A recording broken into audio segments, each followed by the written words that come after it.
Blazeaid is a volunteer-based organisation that works with farmers and families in rural Australia after natural disasters such as fires and floods.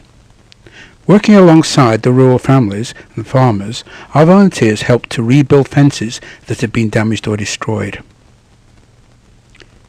The Aberfeldy fire started on January the 19th. 1 month later, it had grown to more than 85,000 hectares. Lightning started another fire in the Grampians, generating an emergency evacuation in the Victoria Valley district. 60 sheep and 9,000 hectares were destroyed within the first few days. So far, many thousands of kilometres of fencing have been damaged or destroyed. Blazeaid have established several centres from which volunteers are operating.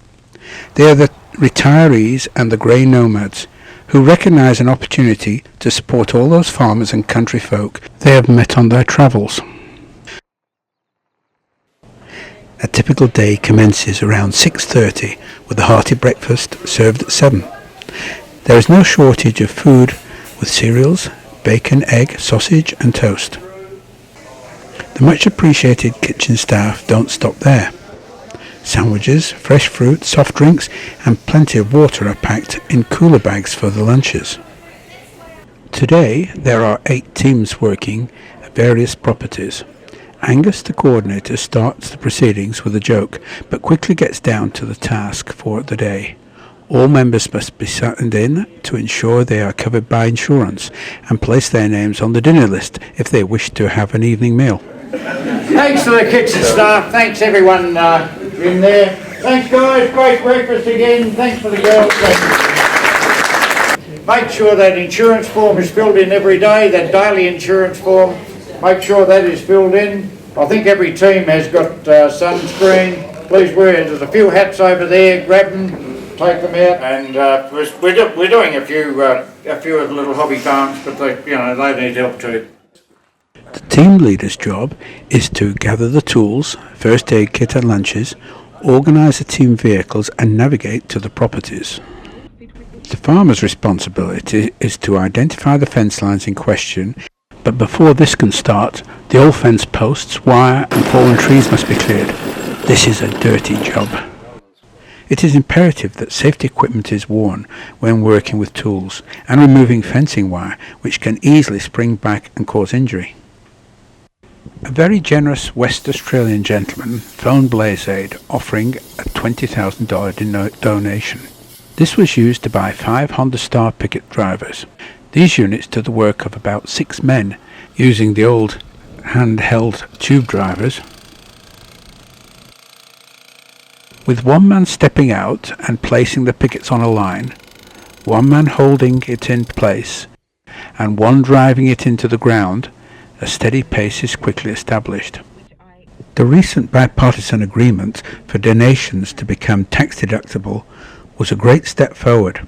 After all, the donations of money, tools and materials can make a difficult and arduous job so much easier and quicker, especially when you consider the average volunteer's age is close to 70. It is important to take regular breaks. Smoko is called frequently when it is hot. It is surprising how a drink, a snack and a joke or two can reinvigorate the team. It is well to remember that many farmers find the cost of insuring fences, barns and hay are beyond their means. As a result, little in the way of compensation comes their way. Hey Mick. Yeah mate. I told you we'd get your lying down job, didn't I? Oh God. Tell you what, it's a bastard of a thing. Before the fire, this was a cattle race and the far end was the crusher. All brand new, less than 12 months old. The team salvages what they can, but the fire damage to coach screws, bolts and the like has removed the protective coating and some of the nuts are fused to the bolts. The main task is to replace the boundary fences so that the property is once again secure. Limited funds and delays in any insurance claim are another worry. So the simplest solution is to set out the star pickets and draw a single strand of fencing wire through the insulators. That can then be electrified or hot-wired so that the cattle are kept in. Additional wires can be pulled through later, but the back-breaking work has been done.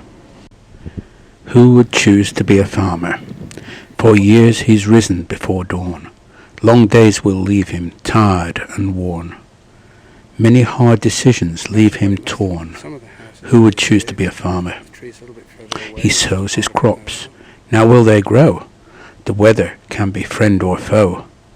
Cares for his stock, but losses he'll know. Who would choose to be a farmer? Copes with long years of drought. Oft times his future is in doubt. He's bowed by debt. Can he make out? Who would choose to be a farmer? He's defeated by bushfire. With wind, heat, the risk grows higher.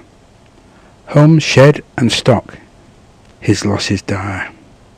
Who would choose to be a farmer? But then he has to face the flood. His home, his fields engulfed by mud. A dreadful time to be endured. Who would choose to be a farmer? There are other trials which must be borne. Subsidized imports, canola, corn, near-ripe fruit spoiled by frost at dawn. Who would choose to be a farmer? A plan that once seemed firmly based, then water rationing must be faced. A locust swarm lays pasture to waste. Who would choose to be a farmer? Only those who love the land, who can deal with fate's awful hand. A robust, sure, and noble band. May God help those who choose to be a farmer. Blazeaid volunteers find themselves working with farmers who may be facing their second or even their third similar disaster. Many are suffering and in shock. They may find it difficult to arrange materials or even decide what work should be done, as they are not used to working with so many people. It takes a day or so, but when they can see the progress the teams are making, new hope is evident in their face. We were just thinking about lunch when Adrian arrived, so we took the opportunity to press him into joining us for a sandwich. Sitting down and eating one of the many sandwiches we had been provided with, he gradually relaxed. We all gained a lot from that lunch. His following visits were more relaxed, and the conversation was much easier. Today you've been out working on one of the properties with one of the teams, and we understand that the farmers have been delighted about the support that they're getting. Oh, they certainly are. Yeah. If you'd like to tell us a bit about it. What were you doing today? We were clearing the fence line on some really rugged country. It's very steep and a lot of trees over the lines. And rocky ground. And very rocky. Yes. And filthy. It's just filthy work. Yes. Yeah. But we arrived yesterday, and they're an elderly couple who have been on this land for a very long time. And so we need to clear the boundary fences and to keep their stock in. Yes, yeah. And they were shattered. They were, just didn't know what they were going to do. And you could tell that when we arrived. And today, when we arrived, the faces were lighter. And this afternoon, the wife on the property said that yesterday we just didn't know what we were going to do, and then you all arrived. She said, and we're so grateful for the work that you're doing, but more importantly, it's given us hope. Yes, yeah. And I think there's a few people like that, and some of them are still in shock. Some of them still trying to get over it. Some of them been through it before and find the courage to go through it a second time. It's pretty tough. And as you said before, it's very mountainous country. It's very, very dirty work, and it's really hard on the older people as well. Yeah. It is hard work, and most of the people volunteering are grey nomads who are, travelling around the country and thought, well, we'll go and give a couple of weeks. Yes, But this is going to go on for months. That's the problem, and this is why the people we've got at the moment, and we've got vast number here. I think there's 60 here today, but they're not going to be here in 2 months' time. No. And this is why it's important that we start getting some volunteers who are prepared to come in 6 weeks' time and in 2 months' time, and even just put in a week or a few days, whatever. But that's the important thing, that we don't forget about it and think, oh, it should be done by now, because it really won't be. No, there's hundreds of kilometres of fencing that needs to be... literally hundreds, that's right. That needs to be torn down and rebuilt. That's right. Yeah. So it's terrific. They can't farm without the fences. No, well, they can't keep the cattle in, that's for sure. Yeah. Well, thank you very much for what you've done, and we're also very appreciative of all the other members in the teams who have been doing it. You meet some great people. Yes, it's the people you meet on the way as well, isn't it? Yeah, it's fantastic. Thank you. Yeah, thanks. These post and rail fences are more than a century old. Our farmer friend, who is well into his 80s, told us his father had built them before he was born. The split timber logs were part of a pig enclosure.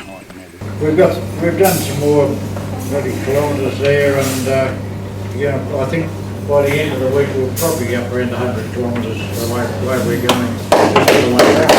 Okay, thanks everyone for a brilliant day, and 7 o'clock tomorrow for breakfast for you guys, 7:30 for a smoko.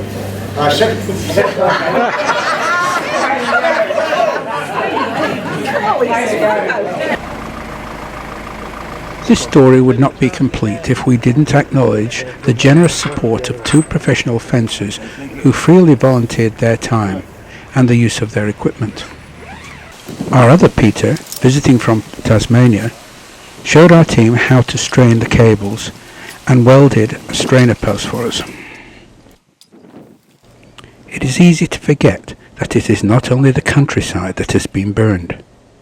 It may be dirty and tiring work, but it is these moments that lift the spirits of the volunteers as well.